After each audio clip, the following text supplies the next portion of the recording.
Tad, you missed the greatest fight of the year. This Marciano is another Dempsey. Why, the way he belted that Lewis was something to see. Lewis is through for real now. He should have quit while he was ahead. What are you doing here? I thought you were going home. Well, Rocky almost knocked him out of the ring. The kid's got a punch like a 10-ton truck. He'll be the next champ for sure. Well, I better go write my story. Oh. I'll write the story. But you didn't see the fight. I'll write the real story.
It began obscurely back in '32 in the black bottoms of Detroit with a kid named Joseph Louis Barrows and a neighborhood pal named Johnny. Man, you should have seen the kid last night. Did he give it to that other guy?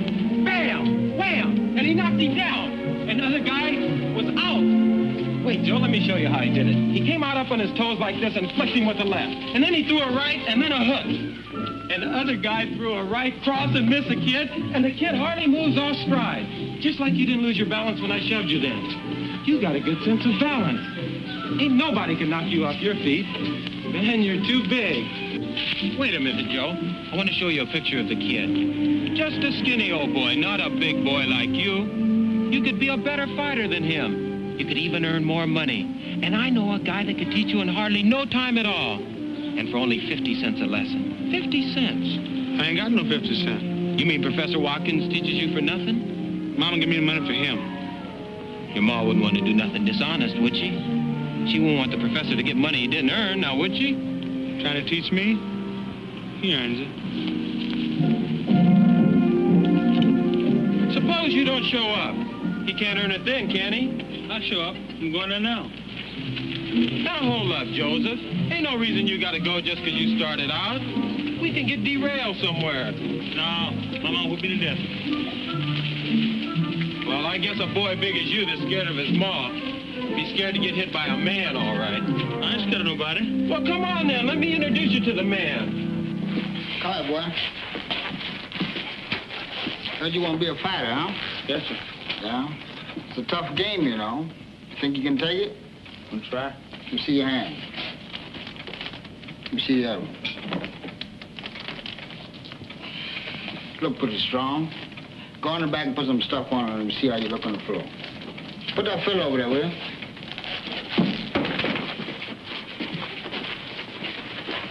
Snap that jab. Snap that jab. Put your hand all the way down. Okay. Put your hand out. Let me see how you can. Not like that. Like this. Bend over a little bit. Just like that. See? Now, jab in this hand. Not like this. This way. Hold your hand out. Let me show you what I'm doing. See? Snap it. You see me? Do it again. That's it. Let me see this hand right behind it. Fast right hand behind it. No, a little bit faster than that. No, like this. You see, you stick it. Fast. That's it. And then jab again. Let me see you jab again. Now, go ahead. Stick it. A couple times. Double up on it. That's good. See? Fast right hand behind it. Now stick the left hand out. Stick it like you mean it. That's it. Stick a couple of times. Fast right hand. Let's go. That's it. Nice. Stick again. See if you can bring that hook back after that right hand. That's it. Right back sticking. That's right. That's right hand. Let's go. Let's go. Hey, Joe. You forgot that fiddle there, buddy.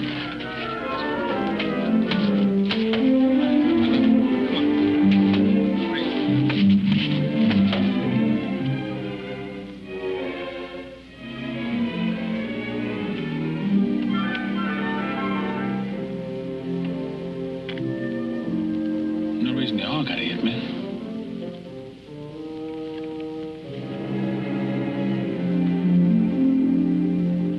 Jab again. Next time he jab, now you count with the right hand. Jab him again. As you see now, you got to hit with that right hand. Now you drop the left hand. You got to bring it up a little higher. See, now I see you jab again. Go ahead, jab. No. You got to wait till after you jab you. Then you counter with the punch. So you can't muff the punch right in midair. Now jab him again, Joe. No. See how you do? Like this. Can't you do like this? And bring it right back here. He can't hit you over this as long as you got this hand like this. Now jab again. Hi, Mom. You and I have a business conference to hold. Now, Joseph, these are hard times, you know that. You know what it means to pay 50 cents a lesson for violin lessons. You know how hard it was for you to get that job at the factory. Well, for 6 weeks now, you've been coming home with a black eye, a cut lip, or a puffed up hand. And today, Professor Watkins comes to tell me that you haven't been to him in all that time. And now we find your name in the newspaper as a prize fighter. Semi-finals Friday night. Joseph Lewis Barrow. Fair prospect. Well, Joseph. Mom, I didn't steal the money, Mom. I used it for business, Mom, and I'll pay it all back. But I'm learning something. I'm learning something that'll make us all rich. You'd be proud of me, Mom. You mean you have to learn to be a fighter? Yes. Where are you learning? In the gymnasium. I got promoted out of beginner's class in just 2 weeks. Why, Shorter Lennon is training me himself. He says I'm his prize pupil. Are you sure in your heart this is what you want to do, son? I know it's the thing I can do best. You must promise me that now that you're in this thing, you'll give it all your thought and strength. If you're going to do it, you've got to do it right. I'll do it, Mom. And I'll get that to you, and I'll make you proud of me, Mom. I'll give you all the things for you, for the family, for everything. Or maybe that's when it really started with Joe's mother on the porch, when she said, okay.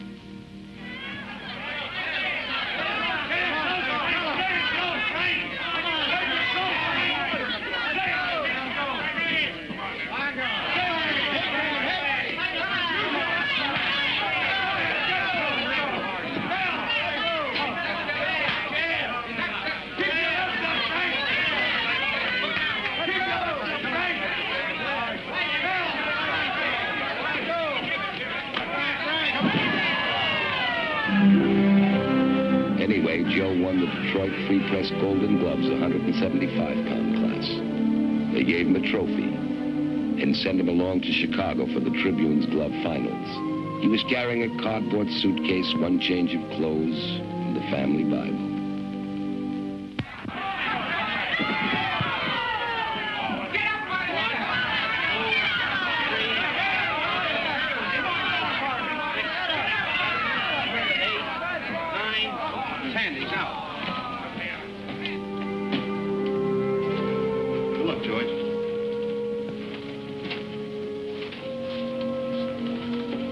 Hi, Joe. Come in. Hi, Arthur. How you feeling? I'm fine. How do you feel? I can still feel those left hooks in the body. I guess they weren't hard enough. Well, I got lucky tonight, but you'll do better next time. There's not going to be a next time for me, Joe. What you mean? No more fighting with my hands for me.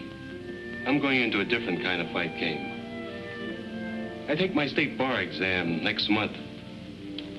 Joe, I'm going to be a lawyer. You kidding? What do you want to do in life, Joe? Well, Arthur, I'd like to be the best fighter in the world. You keep hitting as hard as you did tonight, you'll make it.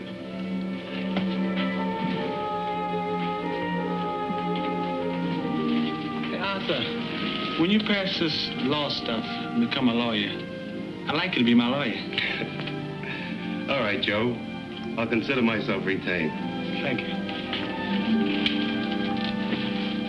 Joe won the Intercity Amateur title, then the National Amateur Light Heavyweight Championship. Now he was ready to turn pro. The place was a Southside Gym in Chicago. The year was 1934. His trainer, Jack Blackburn, pound for pound, one of the greatest fighters who ever lived. Mr. Blackburn? I'm Joe Lewis. Mr. Rockford sent me for you, Mr. Black. I'm Blackburn. That's Black over there. Hey, Julian. Yeah? Time. Mr. Black, Joe Lewis. Well, hello. We've been expecting you. Come with me. Hey, Joe. You been carrying that bag in the same hand all the time? Yes, Mr. Blackburn. Come back here.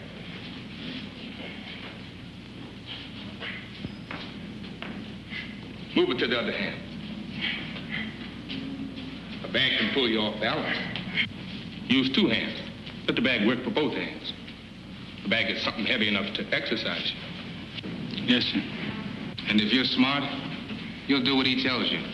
In the ring and out. Okay, Chappie. Come on. You know you're off balance.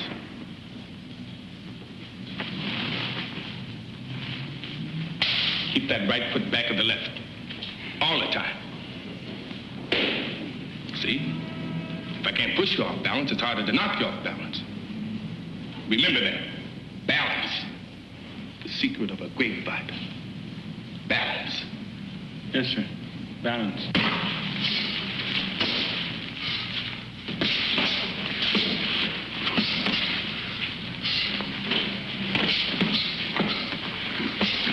Balance. Time. You got a pretty fair left hand, Chappie, but it needs working on.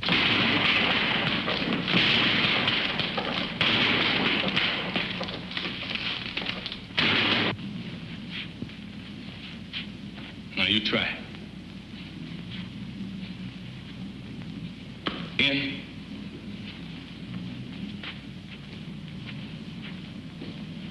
Now hook to the body. Keep your right hand up so you don't get hit with the right. Now to the head. There you go, Chappie.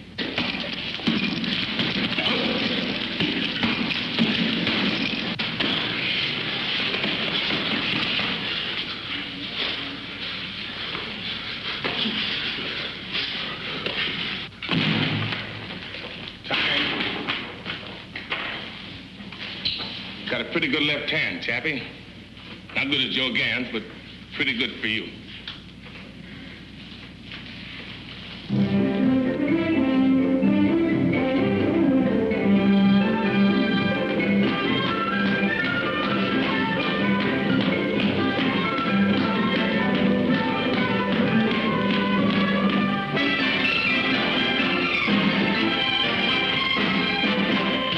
Okay, Chappie. You got a real sharp left now. Still not as good as Joe Gans. What could Joe Gans do so great? What could he do? Now, Joe Gans could catch flies in the air with his left hand. That's what Joe Gans could do.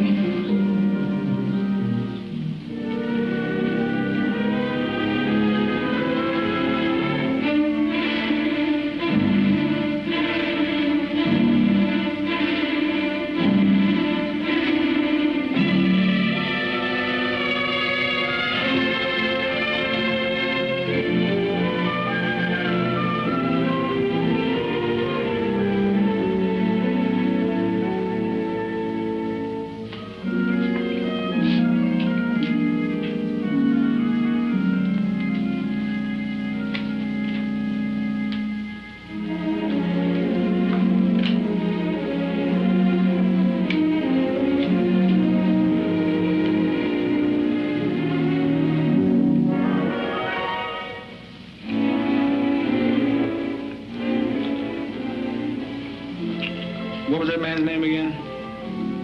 You and him's the only one that could do that, Chappie. You satisfied, Mr. Blackburn? Now, you call me Chappie. Chappie. Okay. Chappie.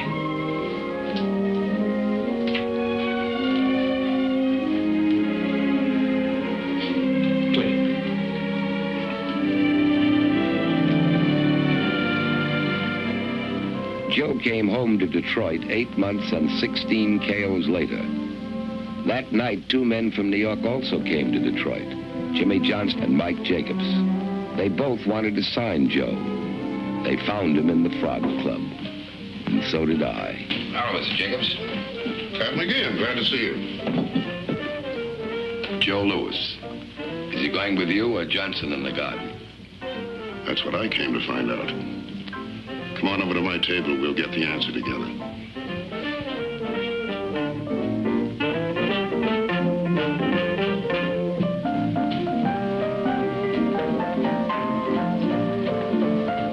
Which one do you want?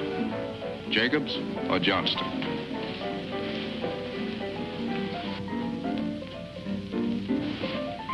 I'll take Johnston, the garden guy. He's closer. Well, Joe, you know what we're trying to do. Both of these men have made offers. All we can do is get both offers and try and decide what's best. They both have good stories, too. But maybe it's you who ought to decide. Anyway, here we go.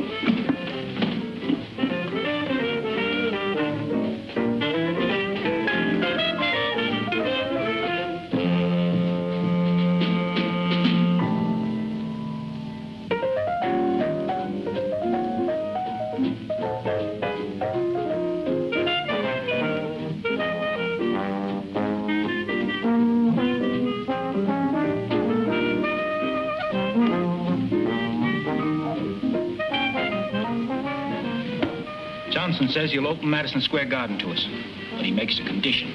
Jacob says he has the ballparks all tied up and can do more for us as an independent. What's the condition? We have to do things his way.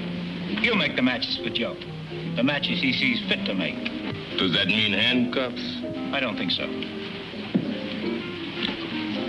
How's it sound so far, Chappie?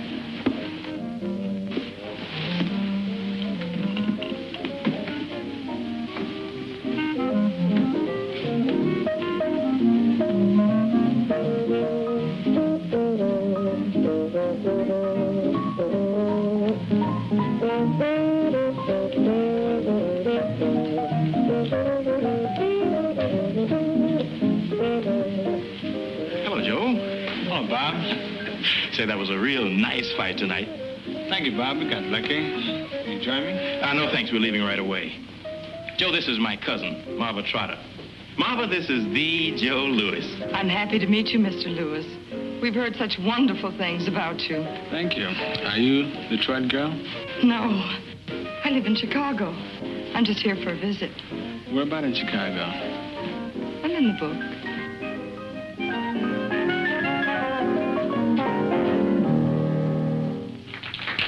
Good night.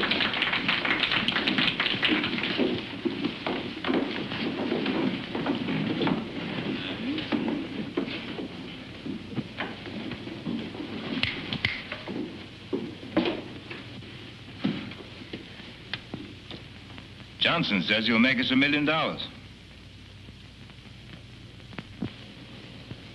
What else? Something one of the boys said. But we gotta remember Joe's a colored fighter. And as a colored fighter, he's got 2 strikes against him already. What did Jacob say? Jacob says he'll make Joe champion.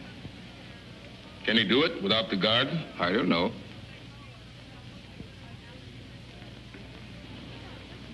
Well, which one do we go with, Chappie? We'll go with the man that'll make us champion. Chappie. Joe, meet Mr. Jacobs. We're with you, Mr. Jacobs, all the way. You made a good choice, Joe. Tad McGeehan, newspaper man. Nice guy. How are you? Fine, Tad.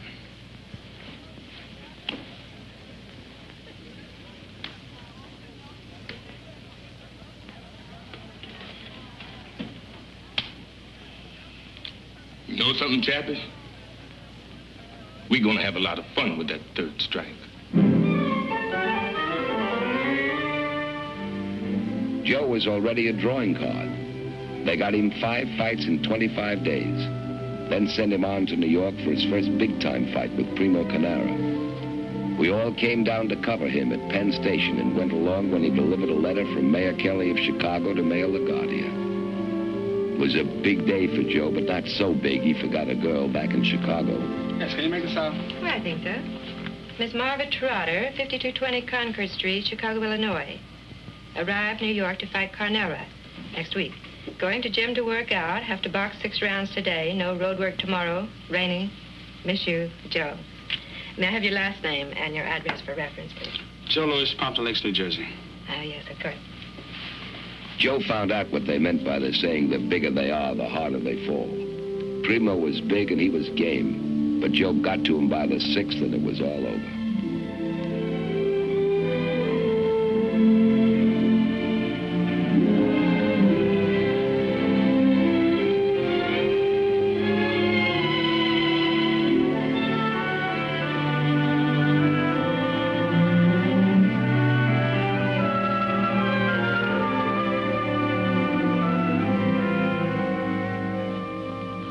Marvin, now you listen to me. Don't say a word till I'm finished.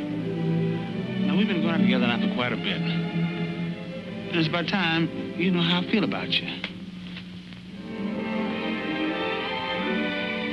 A man can't always live in training camps and hotels. He's got to get out and meet other people. Not fighting people. People like you. I love you and I want to marry you. Now, if you don't love me, you tell me so. Do you love me?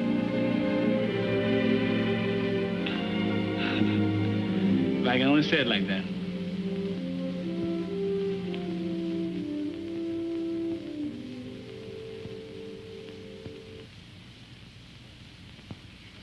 Congratulations.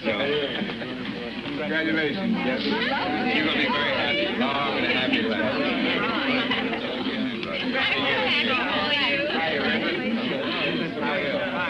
What do you think?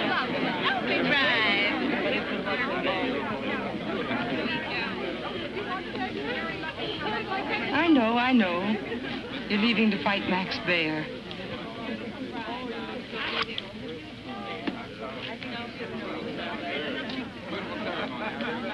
I'll be right back.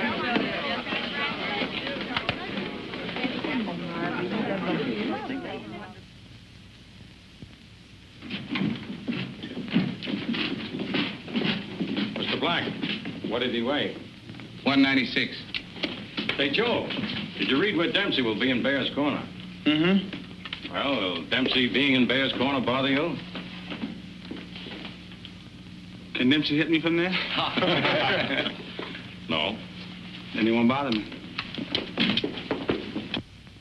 Main event, 15 rounds, principles, presenting sensational Californian and former world heavyweight champion, Max Baer.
Mike Jacobs sent me those IOUs you signed. What on earth did you need with all that money? Some fellas in Detroit. We got a business. Do you mean a business project? Yeah, that's the word.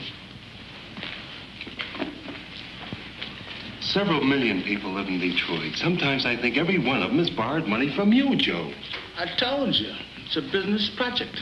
But I was under the impression you're going to check some of these projects with us. But it's friendly business. With friends. You're getting rid of money pretty fast, son. You can't keep it up at this rate. Don't worry, Arthur. If I need some more money, I'll get it from Uncle Mike.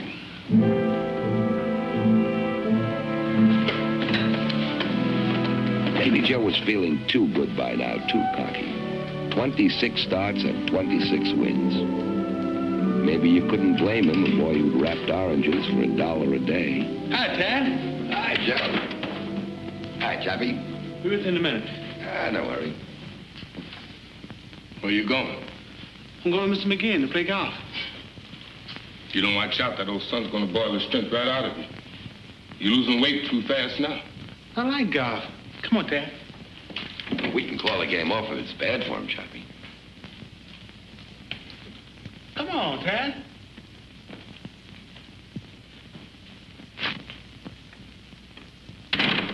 Joe, as you know, you've been chosen by Ring Magazine as the Boxer of the Year. You've been selected not only because of your accomplishments inside the ring, but also because of the fine sportsmanship and conduct you've displayed at all times. Congratulations, Joe, and good luck. Thank you, George. And I'll do my best to live up to this. Well, I guess it's time to cut the cake, Joe. Remember, you get the first piece.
Playing with those kids' toys.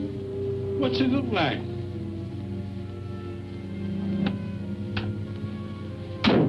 Why ain't you in bed resting like you should? Feel too good to rest, Chappie. You fighting Slim tonight. We'll be there. You ain't never fought no real first-class counterpuncher before. It's always first time. Drop that club and get into that bed.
What I'm doing wrong, Chappie? You already done.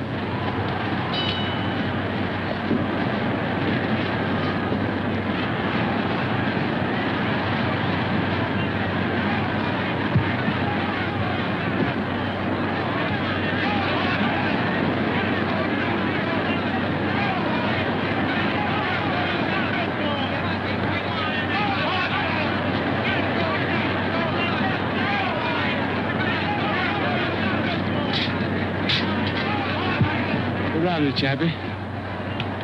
Tim's coming up. Yeah, good right hand. Good right hand, Scott. Good right hand.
What happened, son?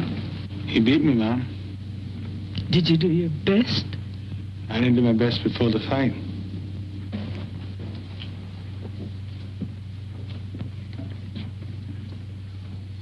Joe,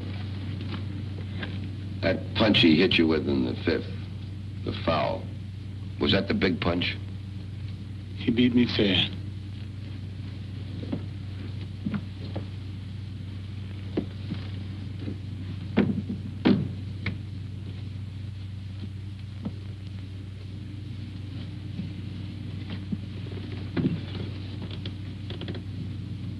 There was a lot of trouble in Harlem tonight. Gangs picking fights, turning over taxi cabs. Wasn't good. I always said that if I ever did anything to make anybody ashamed of me, I'd want to die. Well, one thing I can say about Chappie, he never makes the same mistake twice. Look, nobody got killed.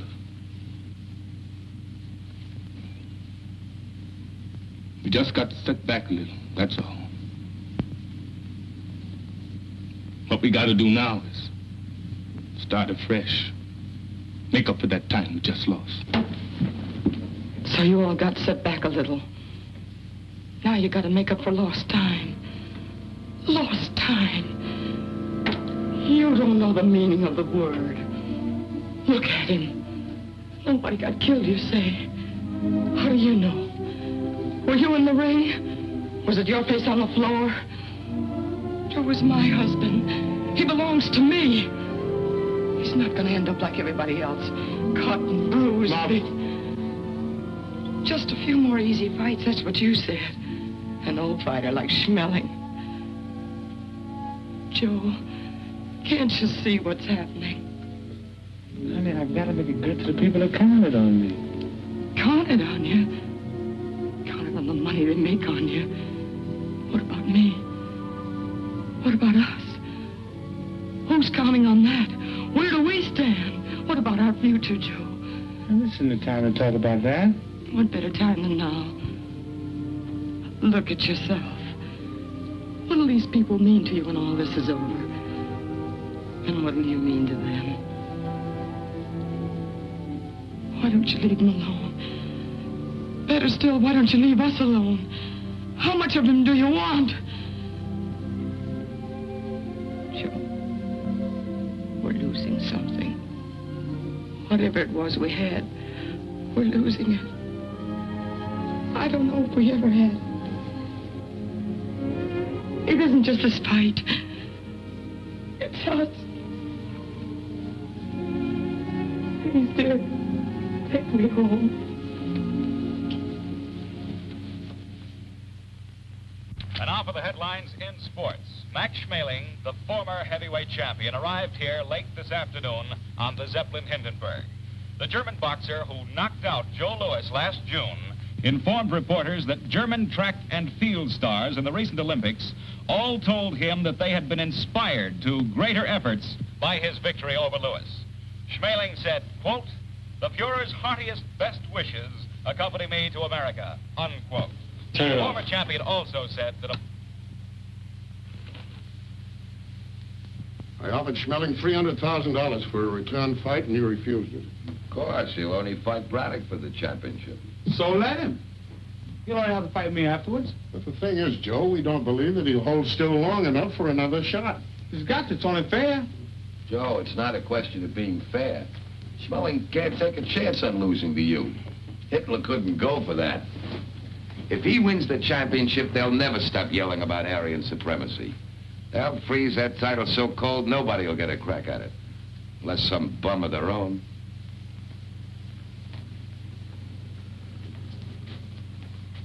There's got to be a way. I've got to have one more chance at him. Can't let one mistake ruin my whole life.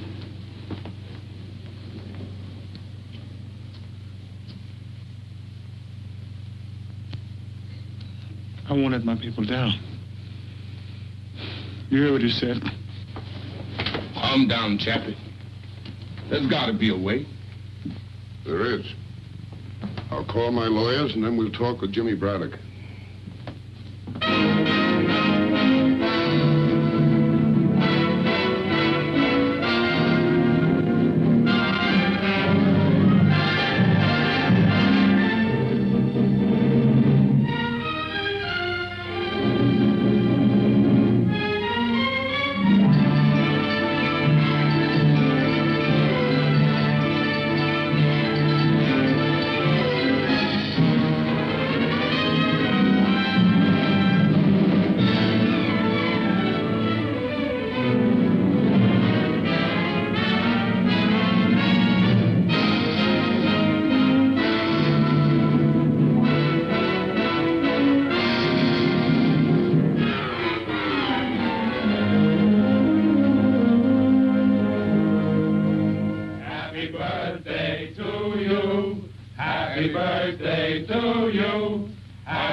Thanks, fellas. Good luck, Joe. Happy birthday, Joe. Thanks, Chef. Happy birthday, Joe. Happy birthday. Happy birthday, Chappie. Remember the last one? Smelling. Hi, fellas. Hi. Happy birthday, Joe. You sound like you bought a real present. I sure have. Federal judge just ruled the Braddock fight is on.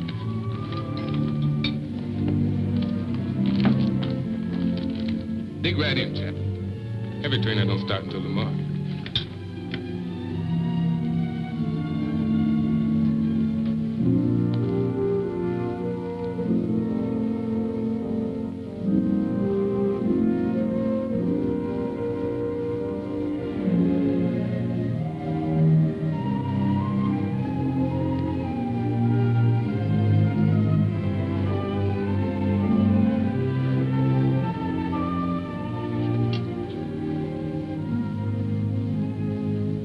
You eat it, Chappie. I'm not hungry.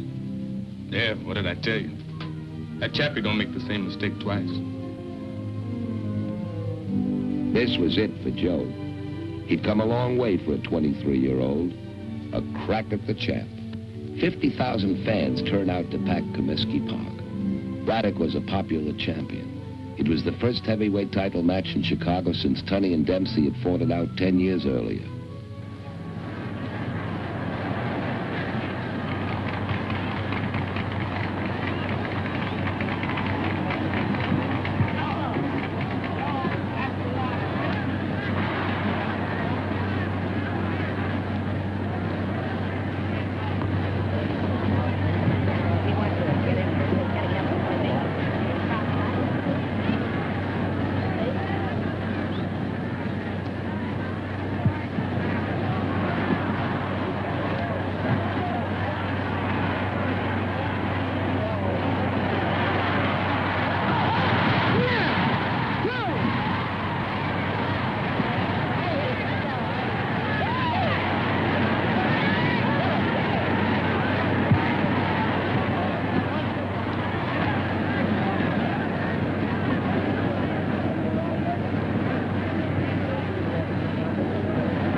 Congratulations, Joe. Thanks, Nick. We got lucky. You're the heavyweight champion of the world. Not yet, I'm not.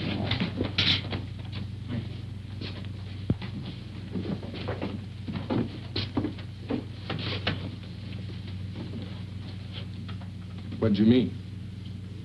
None till I beat smelling.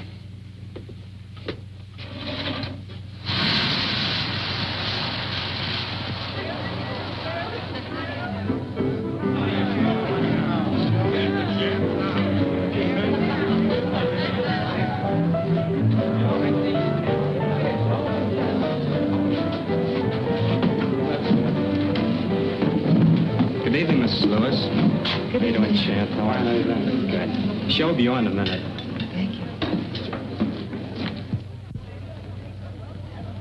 Now, ladies and gentlemen, we come to the highlight of the evening. Accompanied by the Ellis Larkins Trio, the internationally famous songstress, Miss Anita Ellis.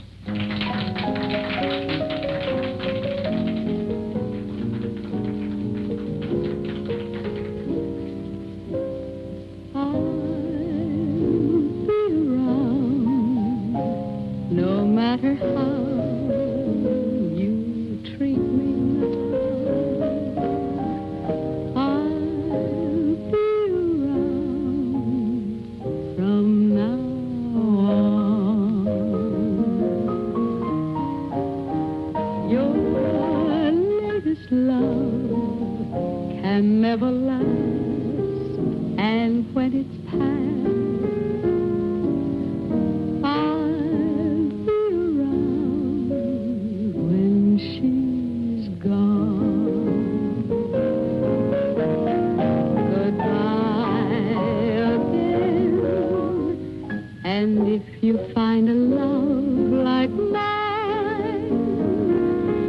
just now and then.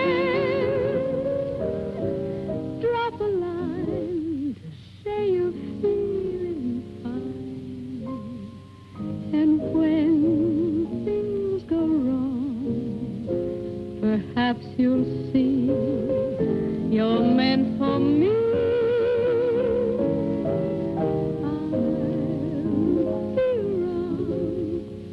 When she's gone.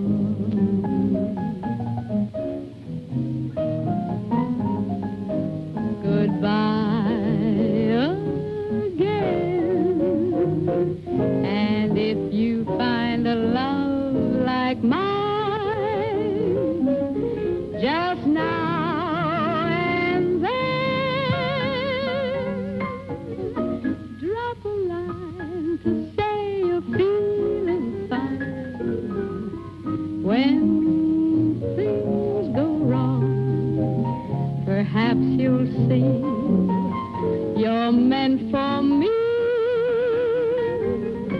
I'll be around when she's gone.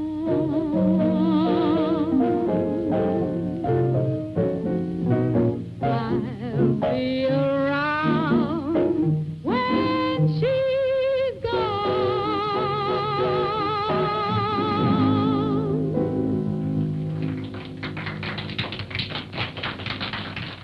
Max came back from Germany with the blessings of Hitler and the Third Reich. He figured on finishing Joe no later than the 5th round.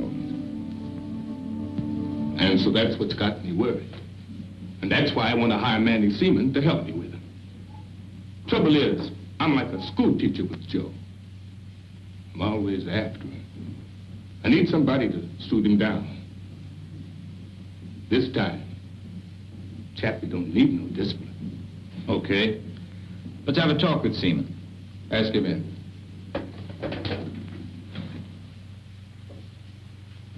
Surprised that Chappie needs help. Roxy, there's one thing about Chappie. We don't have to worry. He knows what he's doing. Mr. Roxburgh, Mr. Black, Mr. Manny Seaman. How do you do? Nice to know you. Have a seat, please.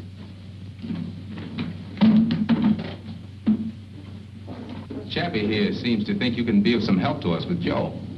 We know you trained Benny Leonard and 5 other world's champions. I hope I can do you some good with the big fella. All right. See what you can do. Lots of luck.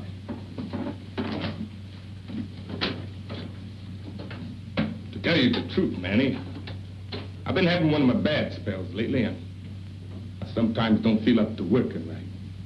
When do we stop?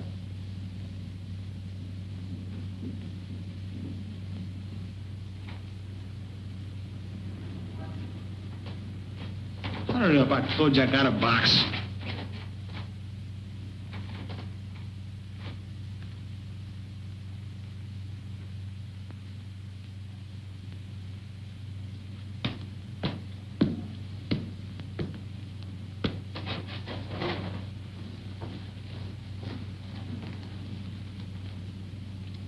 What do you think? The trouble is he's too tight. Too tense. Yeah.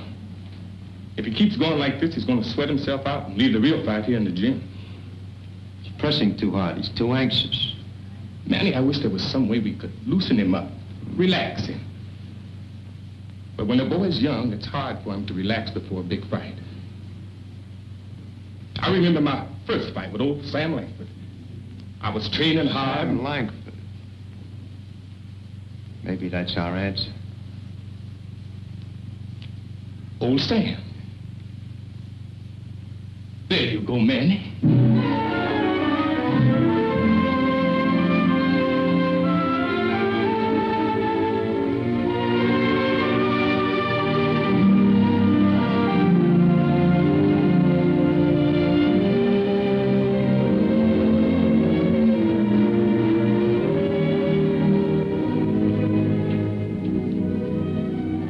Sit down, boy.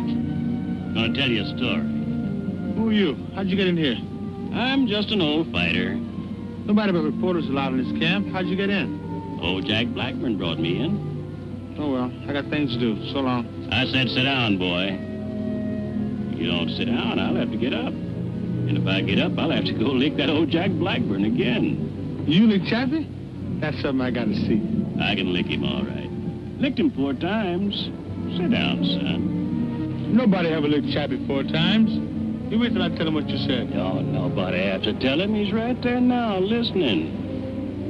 I don't see him. He's not there. He's there, all right. You don't have to see him. I can feel that skinny old tricker. I ought to be able to. Hi, Sam. Good day, Mr. Blackburn. Chappie, you listen good to what old Sam Langford has to tell you. Sam Langford? But Chappie, he says he licked you 4 times.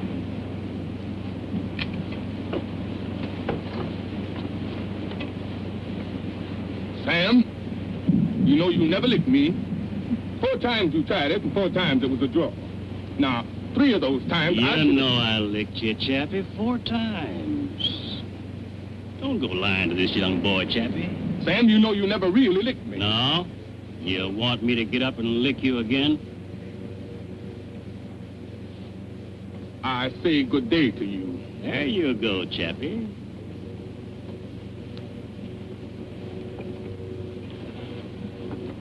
Sam, how'd you lick Chappie? Huh? Oh, yeah. Well, the first time was in New Orleans, see? I hit him with Bess. Then I hit him with Sue. What did he do? Then he knocked me flat down. Did he knock you out? No, not me, never. He knocked me down. I sat there a minute. I looked up, and there he was, standing right there over me. I said to him, calm. Don't go away, young man. I'll be up there to see you in a minute. But you beat him. Of course I beat him. He called it a draw again. What happened the next time? Well, the next time was one of them old-time finish fights. I wanted to figure some way to get old Jack mad before the fight. So I come into the ring carrying a big lunch basket. Sure enough, old Jack sent the referee and some second over to find out what I was doing bringing all that stuff into the ring. So I said, well, it's a finish fight, see? Don't know when I'm going to finish, so I brought my lunch. Did that old Blackburn get mad at that? What happened? Fought all day. Another draw. But you licked him. Of course I licked him. Licked him again. They called it a draw. What happened the last time? Oh, yeah, well, nothing much happened that time. But how did it come out? It was one of them no-decision fights, see, and, well, to tell you the truth, son, that's the one fight that he might have won, maybe. You're a good boy, son. Got nothing to worry about.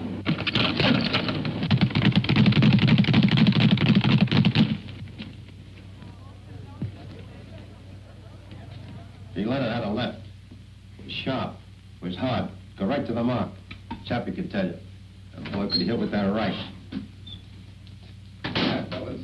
Hi, Dad. I just came from Schmelling's camp at Nepodak. He gave me quite a statement.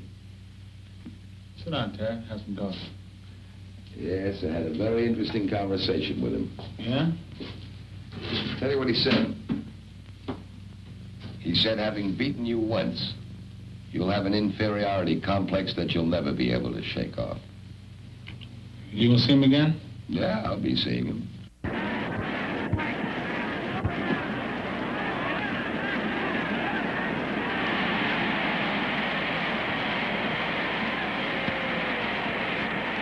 I want to impress upon you men now of the terrific responsibility you have in this ring tonight. Not besides the unseen audience that is listening to this, but this great and enthusiastic crowd that have come out here and expect to see one of the greatest fights they've ever witnessed. There you go, Chappie.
gotta be in shape for the fight in less than a month.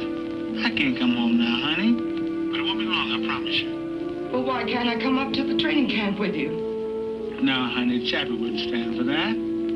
Chappie, Chappie, Chappie. Always Chappie. Maybe you ought to be rich. Anyone could come and get it. They came, and they got it. But every fight separated him from Marva. Training camps, his handlers, time, distance, and the demands of an awestruck public came between them.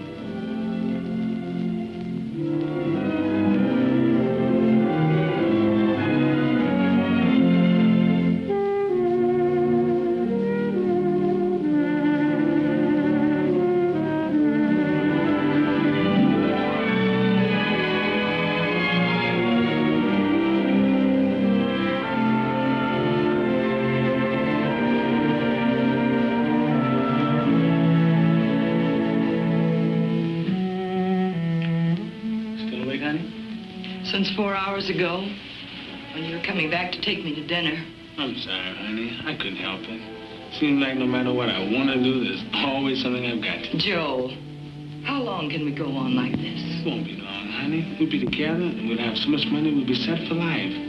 A fighter can't last forever. I want to make sure I've got a few good, sound investments, so you can have what you want.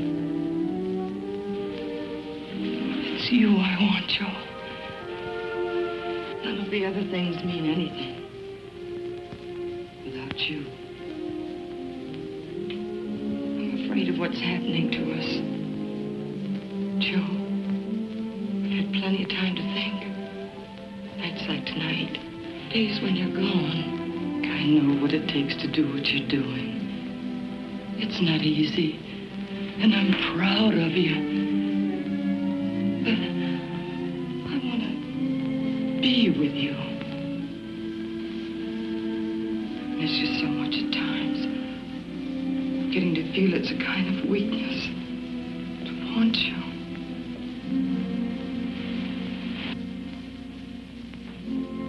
After 6 years of loneliness, Marva sued for divorce. Joe didn't know about courts or subpoenas, but he did instinctively what more husbands might do to settle arguments. Joe, what are you doing? We're going home.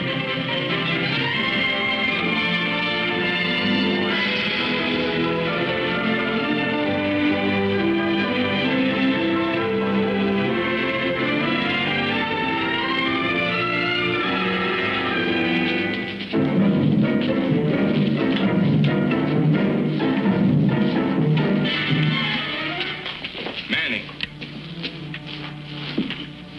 Now, Jack. You better take Chappie up in there tonight. What's that? That old arthritis working on me again.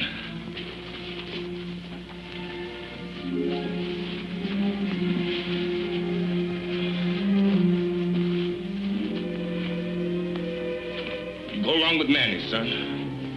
I don't think I could make it up them ring steps. Come on, Chappie. Make your promise. You'll only have to walk up those steps once. Okay, we go.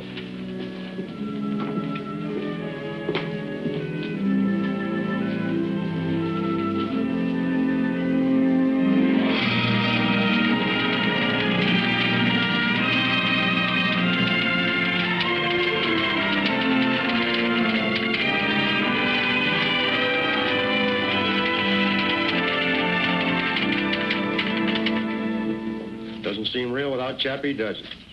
No. You talked to him lately? Yeah. Talked to him on the phone yesterday. Sounds pretty weak. But he'll be all right. He's got to be. Sure. Well, might as well get set. Congratulations, Joe. It was a great fight. How do you feel? Feel pretty good. We had another like a night. Were you in trouble at any time? Well, at times. But he's a good fighter. Joe, this is being shortwave to our troops all over the world. And since you've donated your purse to Army Relief, I'm sure all the boys in uniform would like to hear a word from you. Well, I'm glad I was able to do what I could. Can I say something personal? This microphone is yours, champ. I hope you're satisfied, Chappie. There you go, Chappie. There you go.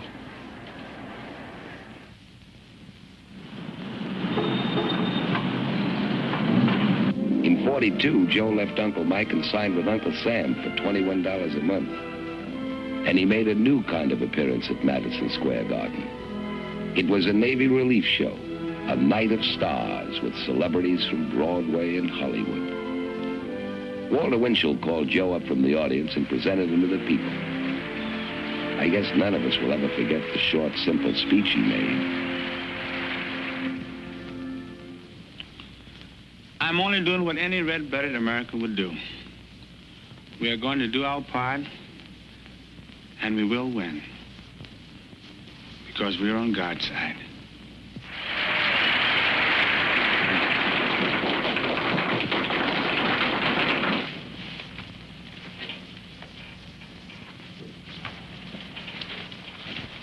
Sergeant Lewis.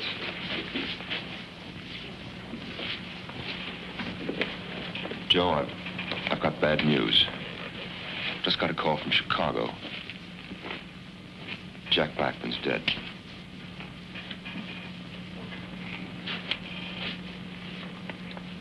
Chappie?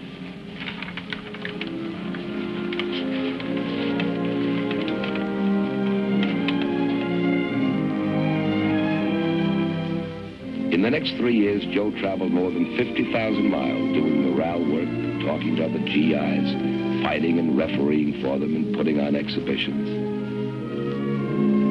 He covered the 48 states, England, France, Italy, Alaska, and the Aleutians.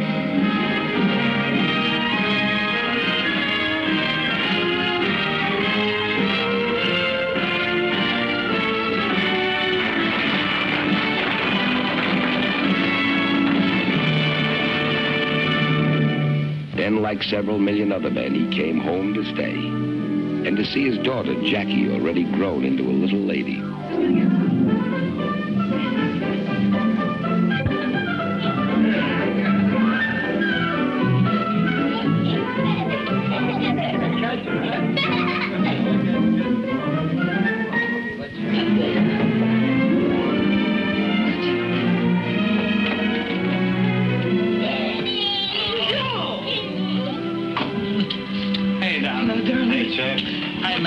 See you. We loved your letter. Did you have a good trip? Oh, wonderful. You love Daddy? How much? Put him in my house. You're pretty, Manny.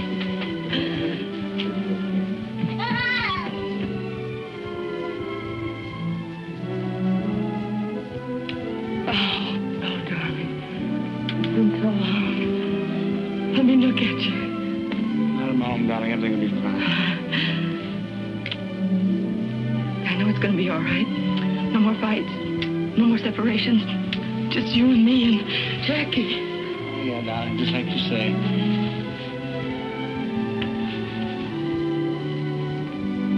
I'll give it to me straight, without all the big legal words. How do I stand in the money department? The story is, Joe, that most of the money is gone. You'll never be in want, of course. There'll always be enough for you and your children. But the big money is gone with the big years.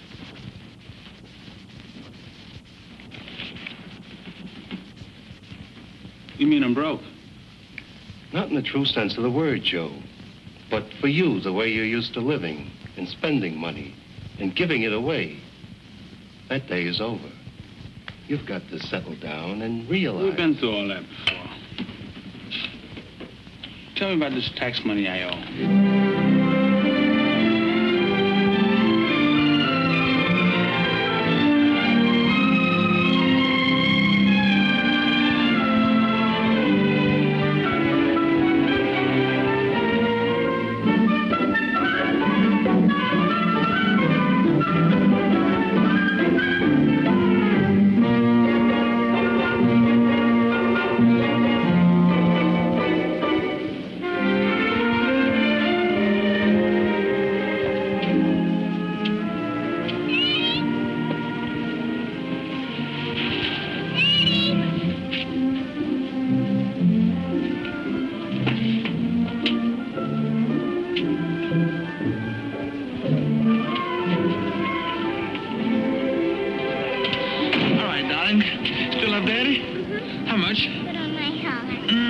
see Annie.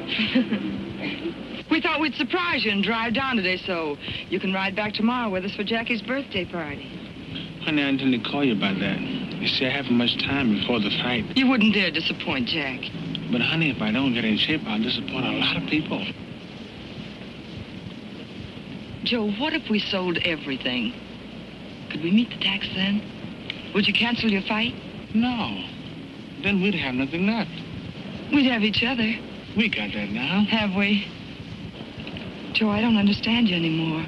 It isn't just me. You have a daughter now. She'll never be 3 years old again. But, honey, I can't break train to come to a party with a bunch of kids. But this is your daughter. But I'm a fighter. You're a father, too.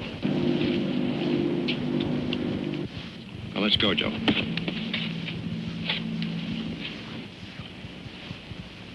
Good evening, ladies and gentlemen. Here we are at ringside, waiting for the main event, which, as you all know, is for the heavyweight championship of the world. The much-discussed return match between the challenger, Billy Conn, and the champion, Joe Louis. Say, Manny. Yeah, Joe? You ever thought what it's like to be the best? The best in what you do? Sometimes I've thought about it. Sometimes a lot. Like two hands. Never could hold a fiddle. But I could punch. Hold still a minute, will you, champ? That's what I mean, Manny. Champ. That's the best. People watching you. All the time watching you. You get on the elevator, you get watched. You step out of line, they don't understand. Not when you're the best, they don't. Too many people counting on you. Been the best a long time, Joe. Yeah. A long time doing the things you sometimes don't want to do. And then again, not being able to do the things you do want to do. Like neglecting your wife. Because she can have part in the work that makes you the best. Like thinking out everything you say before you say it. So nobody can call you big-headed. You've been doing it a long time now, Joe. And no complaints. So long, now it's all on my mind. Names, places I've been, people I've been with. Go on, Joe. Talk it out. That's it, man, I can. You and Chapper are the only one I ever said this, mister, outside of Marva. There's something I got inside. Something I can't let out about. Now, look, son. You've been away a long time. You get a chance to look at things from the outside. You can't always put the pieces together right away. But you're back, champ. You're back to stay. Then there's that other thing all the time. What other thing? This stuff about 2 strikes. That makes it even tougher, man, to be the best. Because if I make one bad move, it doesn't only hurt me. It hurt lots of people. You're a big man, Joe. I keep thinking I used up my 3 strikes by now. Yeah, I know. Chappie told me about that a long, long time ago. There's one thing you never heard him tell. He told me. Chappie told you some secret? He said he figured the way you acted, you earned those first 2 strikes back. That Chappie. He never allowed room for mistakes. You know, man, he built me hard 2, 3 times. I guess he had good cause. How's that feel, Joe? There you go. Are you ready? Ready? He's been ready all his life.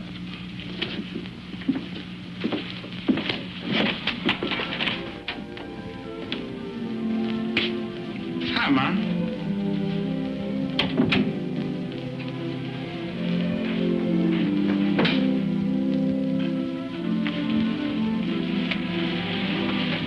What are you doing up so late? Mom asleep? Are you all right? Sure. Let me see.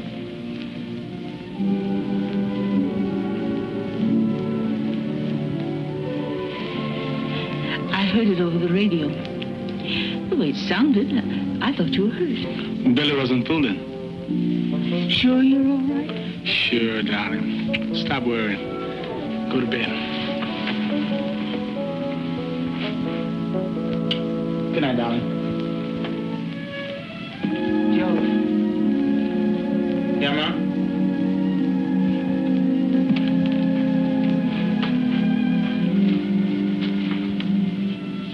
Marva isn't inside. She went out? She's gone home. To Chicago. Chicago? To get a divorce.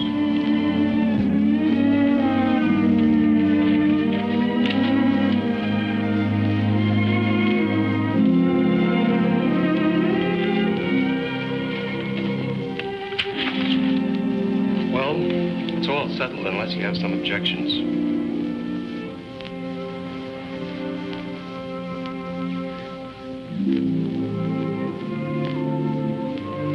No objections.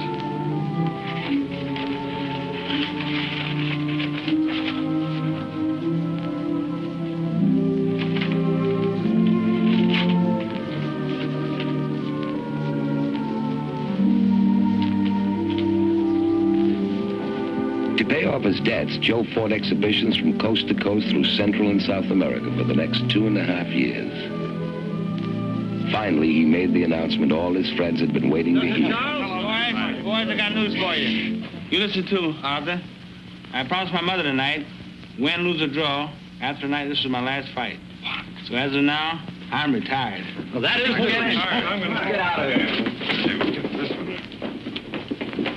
Gee, Joe, you don't know how glad I am. Hey, man. I'm sorry I'm late. How are you, champ? Hi, Tad. Hi, Sam. Hi, Ted. Joe and I were just cutting up a few old jackpots. How's your golf game? Oh, still slicing it. Can't break 90. What do you want to see me about, Tad? Well, there's something I wanted to talk to you about, and I thought Sam might like to hear it, too. Thank you, Ted. There's a lot of talk around, Joe. Talk? What kind of talk? About you coming out of retirement. Word that they're going to match you with Ezra Charles. People always talking. Pay it no mind. Well, I'd rather say it to you than have you read it in my column. If I don't write it, somebody else will. If you're thinking of coming back, Joe, don't do it. Maybe I got a good reason to come back. Yeah, the boys wouldn't like to see you try. I'm not worried. Why should they? Because they're your friends. And because they don't think you can win. The people want to see you stay up on top where you belong, Joe. There's lots of things you could do as the retired and undefeated champion. Keep it that way.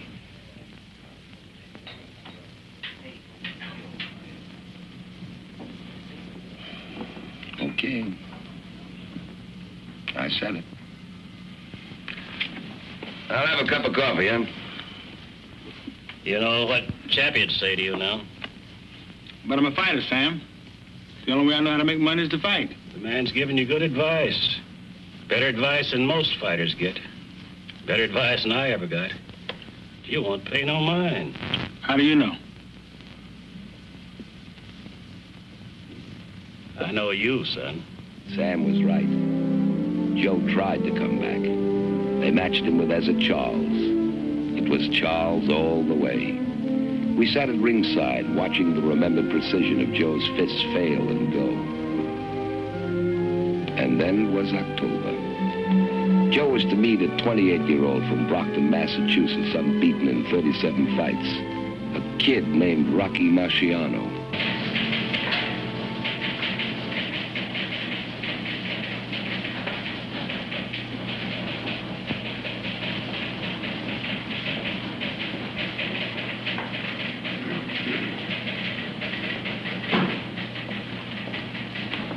How come you assigned me to cover the fight at the Garden tonight?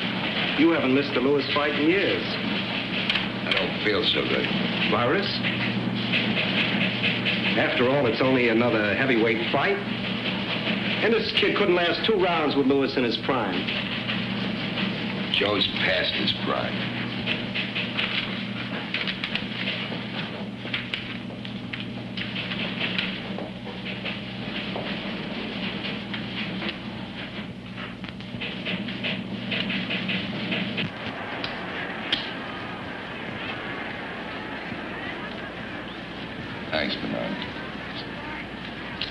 Didn't feel like bucking the crowd tonight, Mr. McGeehan? I get nervous in crowds. You're a good friend of Lois, Mr. McGeehan. Is he in shape? Warm this up, will you? Yes, sir.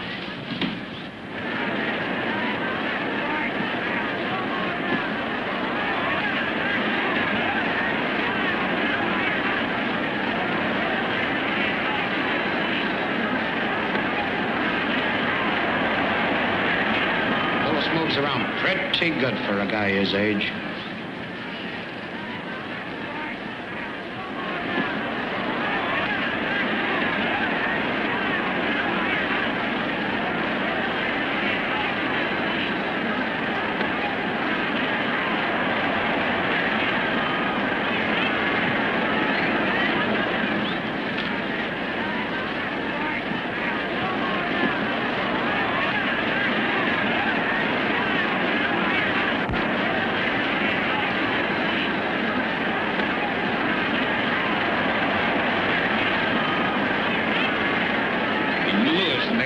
Kid with his right, you look out. Louis got to catch him first. He looks real tired.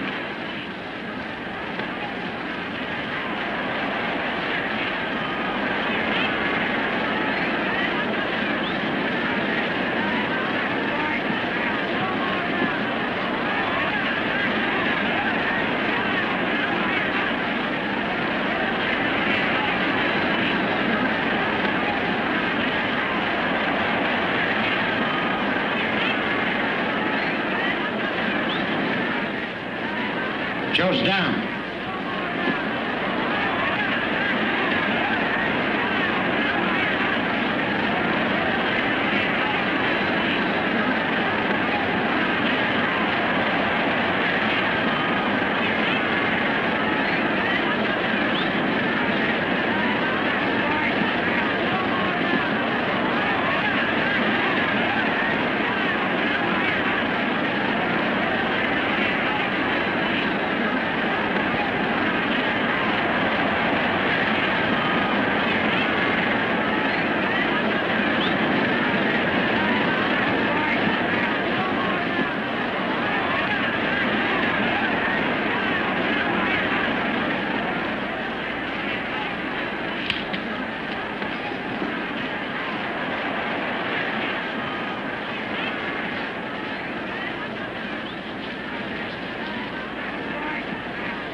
Wait a minute, Joe. I'll go with you. Thanks, Manny. I'd rather go alone.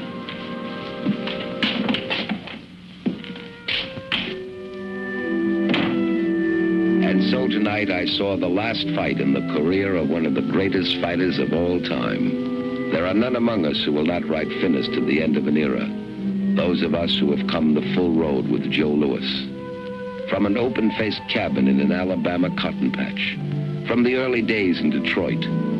Through the years when no man but Schmeling ever stood over him for the long count. Those who watched him grow, a taciturn boy, into a manhood he made rich with his great goodwill and deep humility. Those among us who saw in his rise a bright and permanent hope for all kids who start on back streets. Those who love him, and those who know him as a credit to the human race. Joe lost his wife, lost his title, lost his money, lost his beloved Chappie. But out of it all, he found himself. And from me, who knows him better than most, I can see a beginning, not an end. And from all of us tonight, champ, good luck.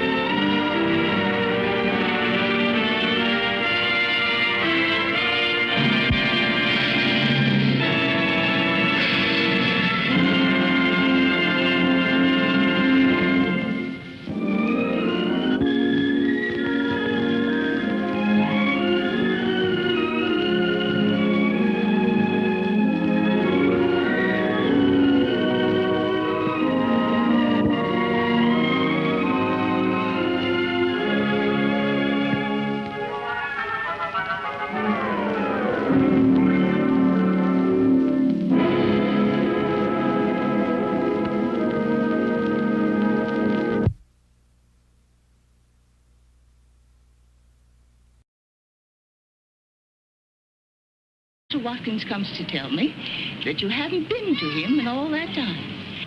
And now we find your name in the newspaper as a prize fighter. Semifinals Friday night. Joseph Louis Barrow. Fair prospect. Well, Joseph. Mom, I didn't steal the money, Mom. I used it for a business, Mom, and I'll pay it all back. But I'm running something. I'm running something that'll make us all rich. You'd be proud of me, Mom. You mean you have to learn to be a fighter? Yes. Where are you learning? In the gymnasium. I got promoted out of beginner's class in just 2 weeks. Why, Shorter Lennon is training me himself. He says I'm his prize pupil. Are you sure in your heart this is what you want to do, son? I know it's the thing I can do best. You must promise me that now that you're in this thing, you'll give it all your thought and strength. If you're going to do it, you've got to do it right. I'll do it, Mom. And I'll get that too, and I'll make you proud of me, Mom. I'll give you all the things for you, for the family, for everything. Or maybe that's when it really started with Joe's mother on the porch when she said okay.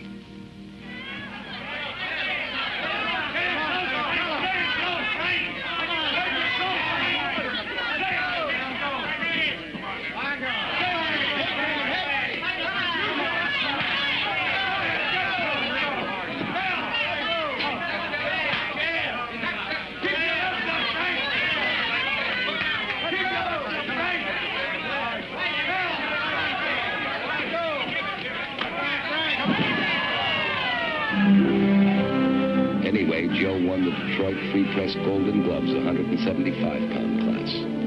They gave him a trophy and sent him along to Chicago for the Tribune's glove finals. He was carrying a cardboard suitcase, one change of clothes, and the family Bible.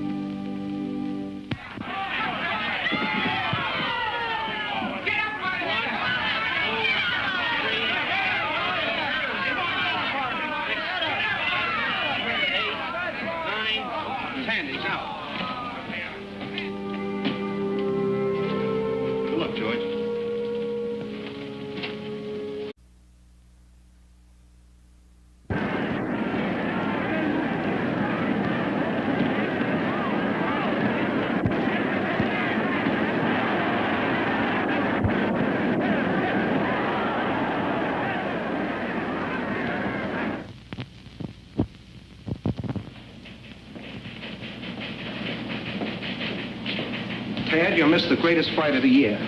This Marciano's another Dempsey. Why, the way he felt at that Lewis was something to see. Lewis is through for real now. He should have quit while he was ahead. What are you doing here? I thought you were going home. Well, Rocky almost knocked him out of the ring. The kid's got a punch like a 10-ton truck. He'll be the next champ for sure. Well, I better go write my story. Oh. I'll write the story. But you didn't see the fight. I'll write the real story.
It began obscurely back in '32 in the black bottoms of Detroit with a kid named Joseph Louis Barrows and a neighborhood pal named Johnny. Man, you should have seen the kid last night. Did he give it to that other guy?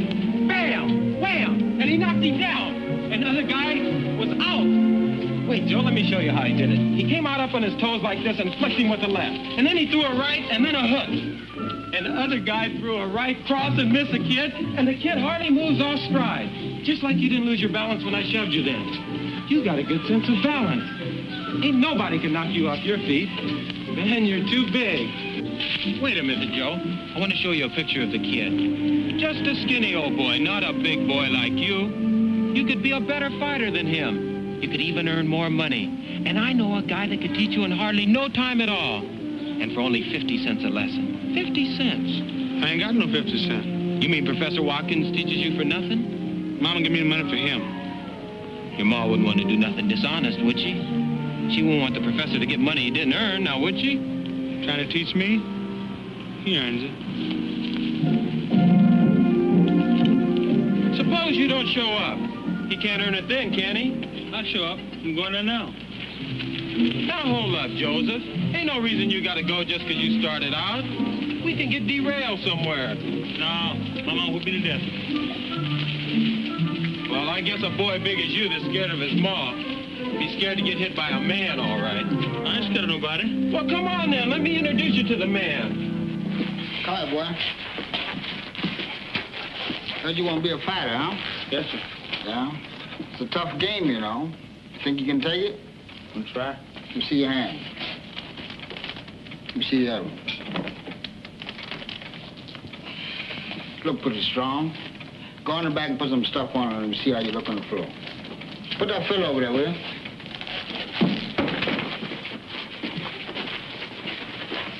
Snap that jab. Snap that jab. Put your hand all the way down. Okay. Put your hand out. Let me see how you can. Not like that. Like this. Bend over a little bit. Hi, Joe. Come in. Hi, Arthur. How you feeling? I'm fine. How do you feel? I can still feel those hooks in the body. I guess they weren't hard enough. Well, I got lucky tonight, but you'll do better next time. There's not going to be a next time for me, Joe. What you mean? No more fighting with my hands for me. I'm going into a different kind of fight game. I take my state bar exam next month. Joe, I'm going to be a lawyer. You kidding? What do you want to do in life, Joe? Well, Arthur, I'd like to be the best fighter in the world. You keep hitting as hard as you did tonight. You'll make it.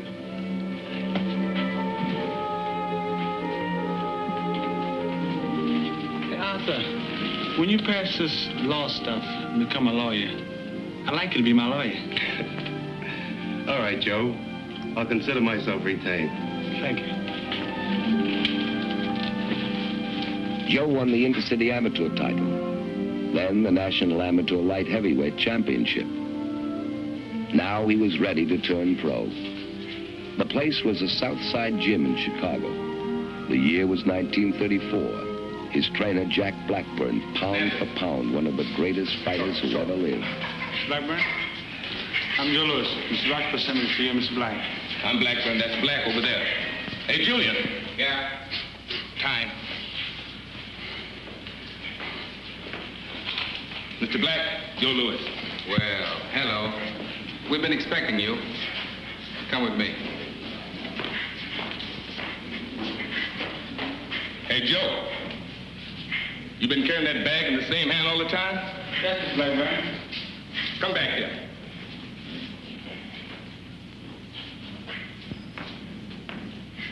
Move it to the other hand. A bag can pull you off balance. Use two hands. Let the bag work for both hands. The bag is something heavy enough to exercise you. Yes, sir. And if you're smart, you'll do what he tells you.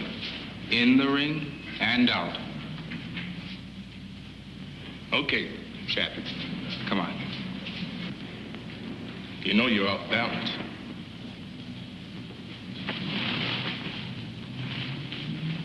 Keep that right foot back of the left. All the time. See? Just like that. See? Now, jab in this hand. Not like this. This way. Hold your hand up. Let me show you. Pop. See? Snap it. That's what I mean? Do it again. That's it. Let me see this hand right behind it. Fast right hand behind it. No. A little bit faster than that. No. Like this.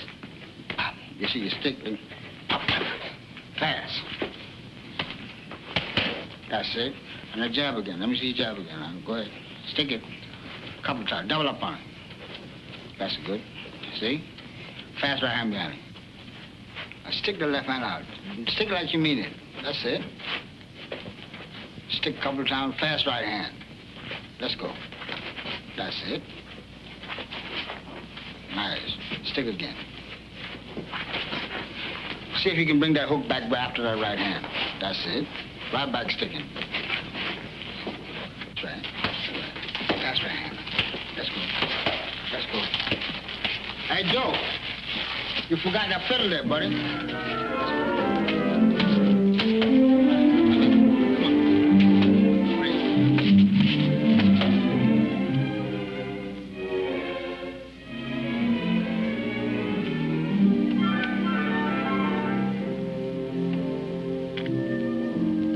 No reason they all gotta hit me.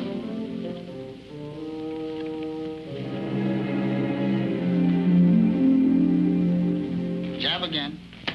Next time he jab, now you count with the right hand. Jab him again. As you see now, you got to hit with that right hand. Now you drop the left hand. You got to bring it up a little higher. See, now let's see you jab again. Go ahead, jab. No. You got to wait till after you jab. Then you counter with the punch. So you can't muff the punch right in midair. Now jab him again, Joe. No. See how you do? Like this. Can't you do like this? And bring it right back here. He can't hit you over this as long as you got this hand like this. Now jab again. Hi, Mom. You and I have a business conference to hold. Joseph, these are hard times, you know that. You know what it means to pay 50 cents a lesson for violin lessons. You know how hard it was for you to get that job at the factory.